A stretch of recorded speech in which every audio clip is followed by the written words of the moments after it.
Assalamualaikum warahmatullahi wabarakatuh.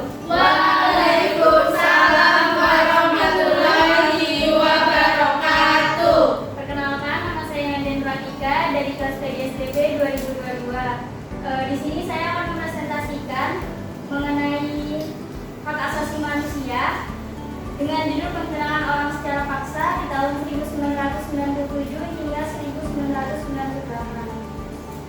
Jadi yang melatar belakangi peristiwa ini yaitu penghilangan secara paksa yang terjadi pada tahun 1997 hingga 1998 di Indonesia, terjadinya karena situasi politik yang tegang dan kerusuhan yang melanda negara. Pada masa itu terjadi gejolak politik yang dipicu oleh krisis ekonomi yang parah, ketidakpuasan terhadap rezim Soeharto yang otoriter, serta ketegangan antara berbagai kelompok etnis dan agama. Penghilangan orang secara paksa dilakukan oleh aparat keamanan atau kelompok bersenjata yang terlibat dalam konflik politik dan keamanan. Kemudian kronologi atau penculikan. Kronologi atau penculikan yang pertama yaitu peristiwa 27 Juli 1996. Kelompok preman yang didukung tentara merampas kantor dan menyerang simpatisan PDI Pro Megawati di Jalan Diponegoro, Jakarta Pusat untuk menggagalkan pemilu 1997 dan sidang umum MPR. Kemudian pada Juli 1997, Mayor Bambang memanggil Kapten yaitu Fauzani Syahril, Kapten Nugroho, Kapten Julius, dan Kapten Dadang untuk menganalisis informasi dan membentuk tim khusus. Salah satunya adalah tim awal. Pada Januari 1998 terjadi peristiwa ledakan rusun Tanah Tinggi, Jakarta Pusat. Karena kejadian itu, tim awal menyusun rencana penangkapan aktivis yang dicurigai terlibat dalam ledakan bom.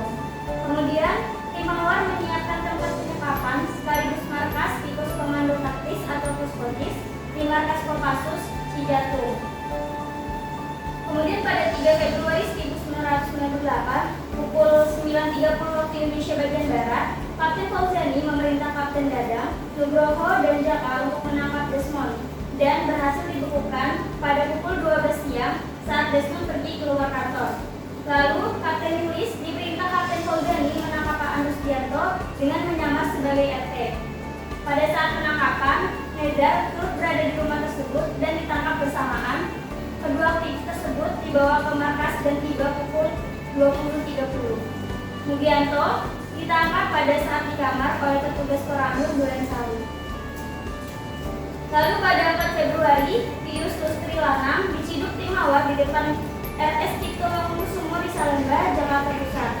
Haryanto Taslam diculik pada 8 Maret 1998. Pada 12 Maret 1998, Faisal Riza dan Raharjo Waluyo-Jati tertangkap di RS Cipto Mangunkusumo. Pada 27 Maret, Mayor Bambang memerintah Kapten Fauzani menangkap Andi Arief, dan Andi Arief tertangkap di rumah kakaknya. Kemudian korban, jadi korban di sini ada 23 orang. Di sini 9 aktivis yang dipulangkan, seharusnya ada 10, namun satu orang aktivis yang bernama Leonardus Gilang ditemukan tewas atau meninggal dunia. Yang pertama yaitu Desmond.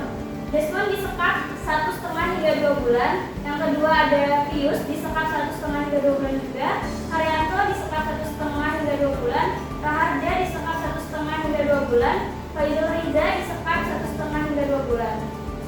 Kemudian ada Andus Dianto disekap 3 hari, diserahkan tim awal ke Polda Metro Jaya pada 15 Maret dan dibebaskan pada 5 Juni 1998. Mugianto juga disekap 3 hari, diserahkan tim awal ke Polda Metro Jaya pada 15 Maret dan dibebaskan pada Juni 1998. Yang kedua adalah Nedar. Nedar juga disekap selama 3 hari, diserahkan tim awal ke Polda Metro Jaya pada 15 Maret dan dibebaskan pada 5 Juni 1998. Yang terakhir adalah Andi Arief.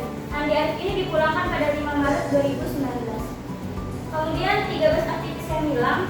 Yang pertama yaitu Petrus Bima Anugrah, mahasiswa Universitas Erlangga yang di Jakarta 30 Maret 1998. Yang kedua adalah Herman Hendrawan, mahasiswa Universitas Erlangga yang di Jakarta pada 12 Maret 1998. Yang ketiga adalah Suyat, aktivis hilang di Solo pada 12 Februari 1998. Yang keempat adalah Wiji Tukul, penyair dan aktivis hilang di Jakarta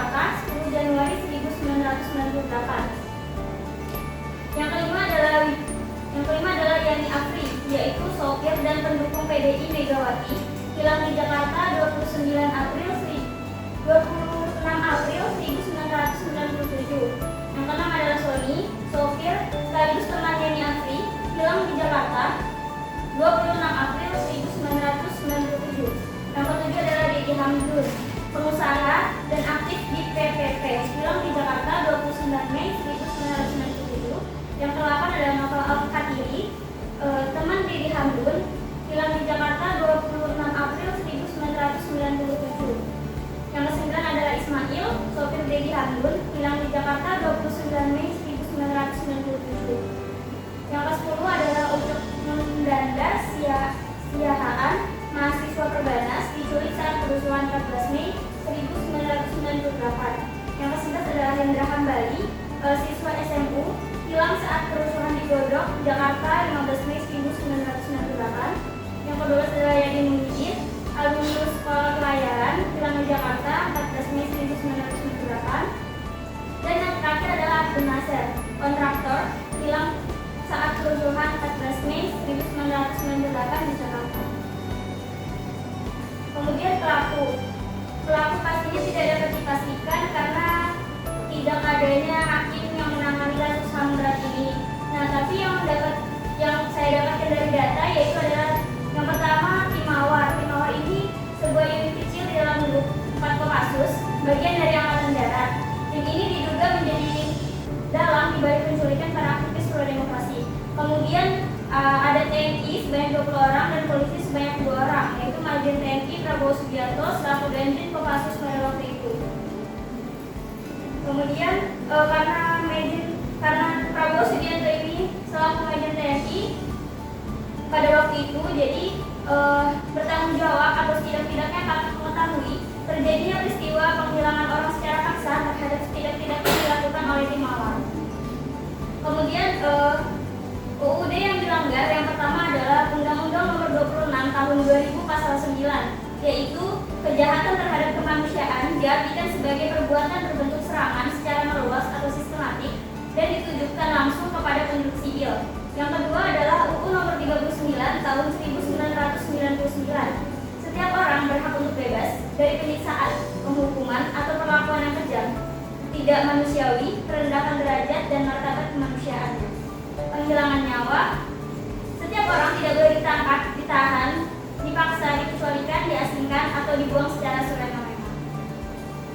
Perkembangan kasus hingga saat ini, beberapa organisasi hak asasi manusia dan kelompok advokasi masih terus berjuang untuk membawa keadilan bagi para korban dan keluarga mereka. Namun, tantangan besar tetap ada dalam menghadapi resistensi dari kalangan militer dan kepolisian, serta lemahnya sistem hukum dalam menangani kasus-kasus pelanggaran HAM masa lalu di Indonesia. Proses penyelesaian pada HAM berat ini, yang pertama, beberapa langkah dilakukan. Yang pertama adalah pendirian Komisi Pemberantasan Korupsi atau KPK dan Komunikasi Nasional Hak Asasi Manusia atau Komnas HAM. Lalu yang kedua ada pengadilan khusus yang pada tahun 2000 Indonesia membentuk pengadilan khusus untuk menangani kasus-kasus pelanggaran HAM termasuk penghilangan orang secara paksa. Yang ketiga ada peluncuran mekanisme keadilan transisi. Pada tahun 2016 Presiden Joko Widodo menandatangani peraturan Presiden untuk membentuk mekanisme keadilan transisi yang bertujuan untuk menyelesaikan kasus-kasus pelanggaran HAM termasuk penghilangan orang. Yang keempat adalah tekanan dari organisasi hak asasi manusia, yaitu kelompok-kelompok hak asasi manusia di Indonesia dan internasional terus mendorong pemerintah untuk menginvestigasi dan mengadili pelaku penghilangan orang secara paksa.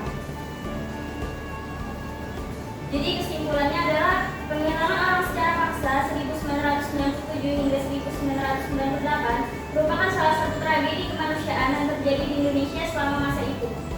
Ribuan orang hilang tanpa jejak bentuk pembunuhan, perampasan, kemerdekaan, atau kebebasan fisik secara semena-mena, penyiksaan hingga penganiayaan.